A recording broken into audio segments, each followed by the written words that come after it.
with you these days? What's the greatest thing to say as a parent? Busy. I don't know why we like love this answer. It's like something to be proud of. It is the worst thing that we're doing to our homes.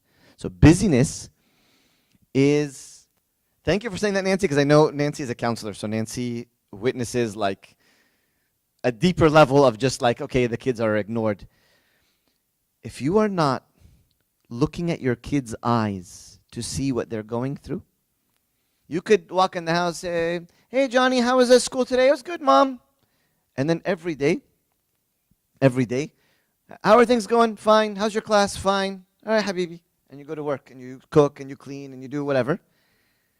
And they could be going through some trauma at school, being bullied, being threatened, being tempted, being abused in whatever way, all, from A to Z, okay?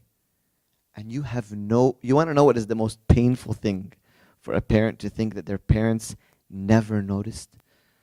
Honey, how long have you been going through this? 6 months? 6 months? How come you never told us? Somebody's threatening them. There's shame. They're deep in it. Imagine for 6 months. Okay, I watched something inappropriate. Okay, it was just once. Second time.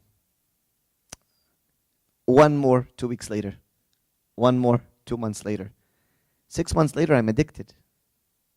It took you 6 months to realize I'm angry, I'm quiet, I don't look at your eyes, you don't even look at my eyes. The biggest challenge we need for our parents is to sense what they're going through. Look at their eyes. We talk about this in marriage, and it applies to our parenting. Often when we interact with our spouses, like especially people working from home now after during COVID or whatever, we have a side-to-side relationship. Yeah, you're on your laptop, we're on my laptop. Oh, how are things going? Oh, yeah, did you see that article? And everybody's, cooking or cleaning. That's side-to-side. But if a marriage is going to grow, there needs to be what? Face-to-face. It can't always be like we're side-to-side, interacting with a laptop or with cooking or cleaning or whatever it may be. There has to be face-to-face in a marriage. Believe it or not, we're doing less than side-to-side with our kids. Side-to-side is like, okay, two parents working from home now, and everybody's on their laptops and chatting, and what are we going to have for lunch today? That's nice. But that can really kill a marriage if there's no face-to-face. How much more a parenting relationship? Face-to-face is like, and let's be honest, if your kid is like starting like in 7th and 8th, or is it from 5th to 8th? It's just 7th and 8th, okay. So you're seeing it because your kids are kind of turning into teenagers. It is so easy because your kids might always be doing something wrong. And I don't mean something wrong like they're doing crimes, meaning they're not cleaning up their room, they're leaving the plate on the table, they're spending too much time on their phone, they're talking back to mom.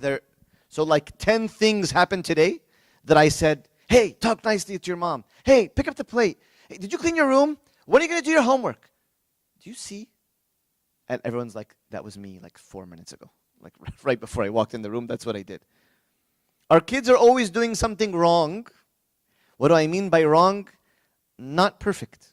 They're leaving the plate on the table. They left the shoes on top of somebody else's shoes. They didn't do their bed. They're not doing their homework. They're not getting off the TV or the video games. How many times were you barking at them like this all the time? Kids have this amazing skill where they can drown out your noise. Like, I met a family one time, they lived by a train track. And every time I'm visiting them, the train is, and I feel like I want to hit the floor. The parents, they don't feel it. The train is just going, they don't realize that there's a train like driving through their house. Our children are doing the same thing. There is a train, which is mom's voice nagging or dad's voice nagging. They have an amazing skill to be able to to block out the sound of hurt, of pain. This is going to make me feel rejected or unaccepted. Then I know how to drown that out because I do it at school. Kids make fun of me, I drown it out. Kids bother me, I drown it out. They're doing the same with our parents. Other emotion. That was emotion number one. Other emotion.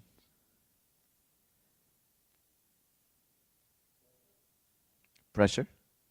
They feel pressure. So stress. Okay.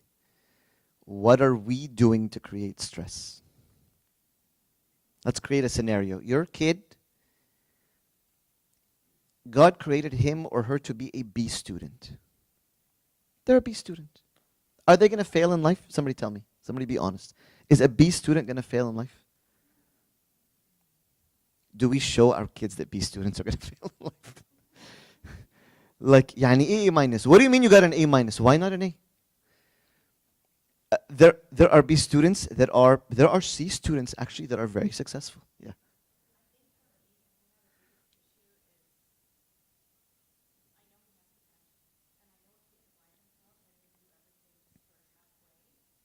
Yes. Excellent. I appreciate you saying that because there is a need to challenge our children. I'm not saying let them stay as B students because that's the only effort they're putting in, but they can put in